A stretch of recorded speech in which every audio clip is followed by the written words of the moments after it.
నమస్కారం. ఈరోజు ఈ రాష్ట్రం ప్రభుత్వం పూర్తి నిర్లక్ష్యంతో కొత్తగా ఏర్పాటు చేసిన మెడికల్ కాలేజీలని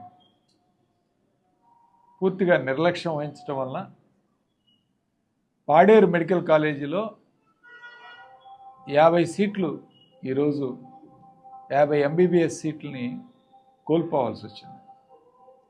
ఈ పాడేరు మెడికల్ కాలేజీ గాను గత సంవత్సరమే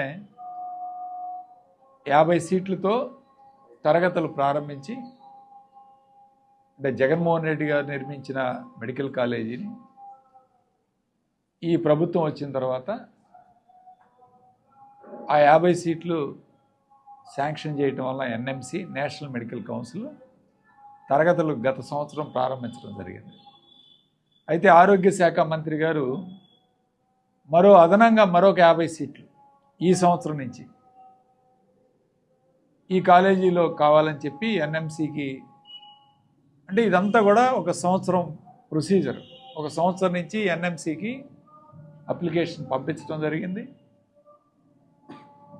ఎన్ఎంసి వాళ్ళు ఒక చిన్న ఎక్స్ప్లెనేషన్ అడిగారు. ఇక్కడున్న హెల్త్ యూనివర్సిటీ, మన మెడికల్ కాలేజీలు అన్ని రాష్ట్రంలో ఉన్న అన్ని మెడికల్ కాలేజీలు కూడా ఎన్టీఆర్ హెల్త్ యూనివర్సిటీకి అనుసంధానం అయి ఉంటాయి. సో ఈ యూనివర్సిటీ ఎగ్జామ్స్ కానీ సర్టిఫికెట్లు కానీ అంతా కూడా ఈ యూనివర్సిటీ పనిచేస్తూ ఉంది అన్ని కాలేజీలకి. సో ఈ యూనివర్సిటీకి అఫిలియేషన్ ఏ విధంగా ఇచ్చారో ఒక ఎక్స్ప్లెనేషన్, చిన్న ఎక్స్ప్లెనేషన్ అడగటం జరిగింది. ఎవరు? NMC national medical council. దీన్ని కూడా ఈ ప్రభుత్వం అందించలేక ఈ 50 సీట్లు మేము ఇవ్వట్లేదని చెప్పి ఎన్ఎంసి క్లియర్గా డిక్లేర్ చేయడం. అంటే ఎంత దారుణమైన అంశం అంటే, ఒక చిన్న పేపరు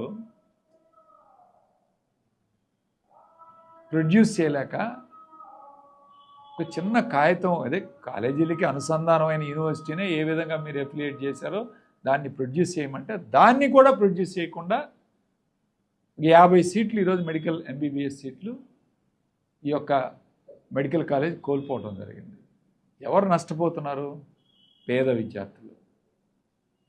ఈరోజు ఎగ్జామ్ రాసి ఎంబీబీఎస్ కోసం ఎవరైతే కష్టపడి చదివి కొద్దిలో కోల్పోతున్నారో వాళ్ళందరికీ కూడా ఈరోజు తీవ్ర అన్యాయం చేసే కార్యక్రమం ప్రభుత్వం. అంటే ఈ అంశాన్ని ఎందుకు తీసుకొస్తున్నాం అంటే,